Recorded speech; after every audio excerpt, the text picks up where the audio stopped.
For Mercedes, the race at Zanfort is the worst so far as its two drivers struggle to earn points.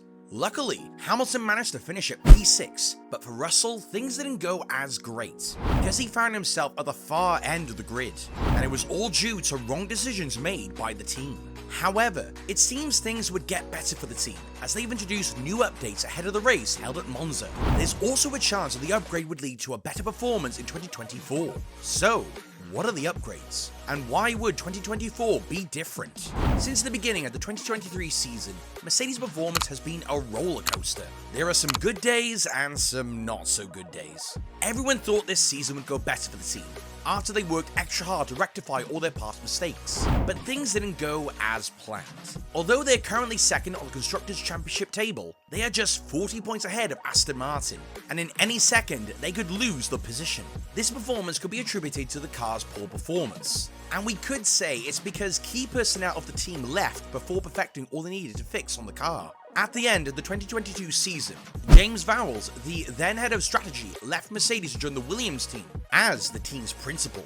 He definitely couldn't have turned down such a huge job just to remain with Mercedes and make Toto Wolff happy. Although Mercedes tried to make it seem like losing Vowles was not such a big deal, it clearly was, because if he was still on the team, what happened at Zanfort would most likely not happen. After introducing upgrades at Monaco, it seemed like the Mercedes team had finally found their pace, especially with the incredible performance at Barcelona, where the two drivers both won podiums. Although in subsequent races, they didn't perform as well as Barcelona, they were constantly among the first set of drivers to cross the checkered line. But what happened at Zanfort was totally surprising. For one, it was the first race after the summer break and everyone was expecting each team to bring in their A-game, especially the top three teams. But Mercedes was unable to deliver. During the race, Russell started third, which was quite impressive, but Hamilton started 13, which wasn't what anyone expected. But both drivers were ready to do their best to get ahead, or for Russell to at least maintain his position. When the rain started at the middle of the opening lap, the team was certain it wouldn't be a heavy race and had its drivers racing on slick tires. But within a second, it got so heavy that the slick tires were just not suitable for racing. By the time they called in the cars to change the intermediate tires, they totally ruined the chances of performing as well as they wanted. Teams like Red Bull hadn't underestimated the intensity of the rain and had its driver change into intermediates as soon as possible. So, they quickly caught up on others without losing any second. The team's principal, Toto Wolff, was really heartbroken that they had made a wrong decision, and it had cost them a good performance on the grid. However, he mentioned that it wouldn't be fair to point fingers at a person or department for the mistake. I think we stayed out catastrophically too long. We got it completely wrong. We will review thoroughly. The situation is never one person or department. It is the communications between driver, pit wall, strategy, weather, and then all of us taking decisions. That was absolutely subpar from all of us, and that includes me. It's good when it hurts. When it stings, it sticks. What made it more painful was they actually had a very fast car, and they just threw away the chance to earn at least a podium. Wolff mentioned that when the tyres were switched to intermediates, George Russell's pace was as good as Verstappen's, and Lewis's performance was really close to Carlos Sainz. But the team driver concluded by saying the good pace and fast race car gave him a glimmer of hope. I'd rather have a good pace, a fast car, and mediocre results even if it hurts. But it's still bittersweet, because the result is just really bad. It could have been better, but that doesn't count in our sport. As for Russell, he was really hurt by his performance at Zanfort. After the whole issue with the intermediate tyres, Russell was still among the top 10 drivers on the grid because he had made good use of an earlier safety car period after Williams' Logan Sargent crashed. But in the end, he finished 17th after making contact with Lando Norris, which gave him a puncture. After the race, Russell revealed that what happened was not related to racing or engineering, but just a weather misinterpretation. The information we had regarding the weather was totally wrong. We thought it was going to last for a couple of minutes, but it clearly lasted longer. It's got nothing to do with racing or engineering. It was just a weather misinterpretation, and that ruined your afternoon. Hamilton also affirmed that if it hadn't rained, they would have been neck to neck with Verstappen for the win.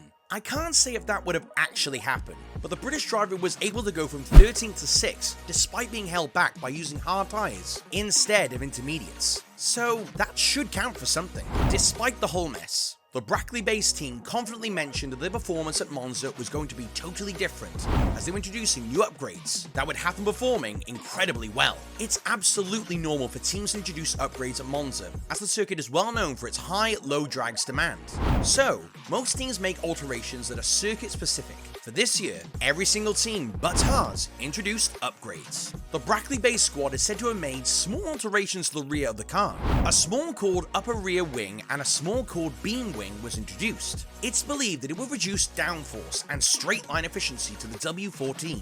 This new update, coupled with the fact that the W14 is well suited for the Italian grid, makes the team believe their result won't be as bad as that of the Dutch GP. We'll see how that goes. However, whatever the result turns out to be, the Mercedes team is not ready to give up on the W14. In fact, it is revealed that it's developing the W15 alongside the W14. And it's all because the team doesn't want to lose its position as second on the Constructors' Championship table. Teams like Red Bull, who don't have any main contenders, have already shifted focus to next year's car, and some believe Mercedes should do the same. But Richard Bradley insists Mercedes is on the right path. The 2015 Le Mans winner, Richard Bradley, said it was a smart move for the Mercedes team to keep working towards finishing second. A lot of other teams like Ferrari, Aston Martin, and now McLaren are doing the same, so it doesn't make sense for them to lose the prize money just because they want to work on next year's car. I think for Mercedes, there will be a lot of benefits for them because they're in a serious fight for those Constructors' Championship points and those positions. P1 for the Drivers' Championship and for the Constructors is pretty much a done deal. So, for Red Bull, it would make sense if they start to shift their focus because they're in a league of their own at the minute. He also said that the money earned could easily be invested into next year's car, despite the whole cost cap and budget issue.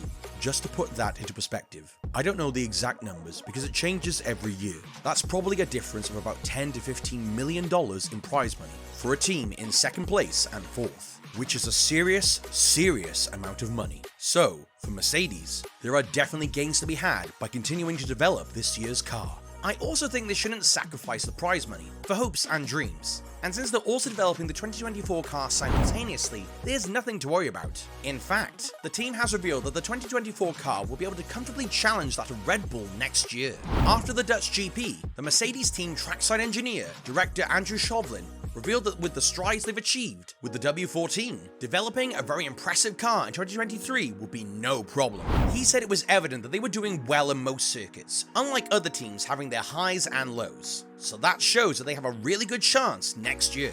We don't seem to have the highs and lows we had last year, and we seem to be doing okay at most circuits, and hopefully that will put us in good stead. There's actually a good chance the Mercedes team will pick up next year now that Hamilton has signed a 2-year agreement with the team. Initially, it seemed like the British driver was done with all the failures and disappointment the team had put him through, as he didn't immediately renew his contract. But now that he has, there's a glimmer of hope that things would get better for the team, and they would be able to fight for championship titles like they used to. So what do you think? Would Mercedes provide a great car in 2024, or would history repeat itself? Kindly let us know in the comments section. See you in the next video.